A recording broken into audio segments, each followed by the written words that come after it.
Sisters and brothers, happy Three Kings to you all. One of the things which we considered during the holiday season was on the gifts which we will give to our loved ones, to our kinugos, the manyanito and our manyanita. We must think and choose very well the gifts that we will be giving so that we can avoid comments such as kung maong ramang gani ni inyang gihatag, may pagwala na lang. Walay kalahian sa iyang regalo ug sa iyahang naong ang ayang puston.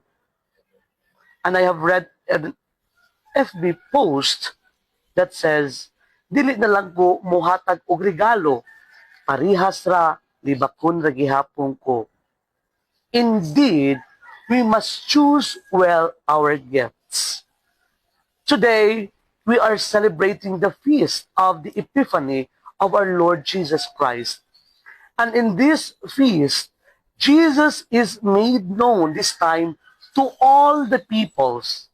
The glory of Jesus is revealed to people outside Israel. The visit of the shepherds marked the revelation of Jesus to Israel. And in today's gospel, in the visit of the Magi, Jesus is revealed to the whole world. In our gospel, we heard of the three wise men bringing gifts of gold, incense, and myrrh. And if we try to examine these gifts, we realize that they are not practical at all. Those gifts were not a necessity to the family. They would rather opt for food, clothing, or a more decent shelter than gold, incense, and myrrh. However, my dear friends, if we reflect more deeply into the text, we realize that such visit of the Magi is not a simple gifts, but in their culture, it is already considered as standard gifts. And also, the gifts express the purpose of their visit, that they acknowledge the royal dignity and lordship of Jesus Christ.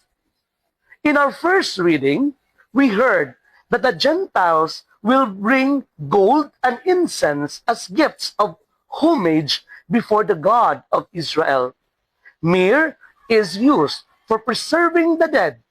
If we move forward in the life of Christ, Jesus' death does not need myrrh because his resurrection is more powerful than death. Indeed, the gifts of the Magi go beyond practicality. They reveal their inner desire of seeking fulfillment in their lives.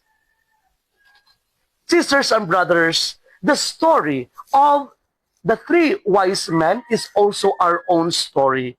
As we say, no, we are on a pilgrim journey here on earth. Along this journey, there are people who are like the star. They bring us to Christ. Yet there are also people who are like Herod.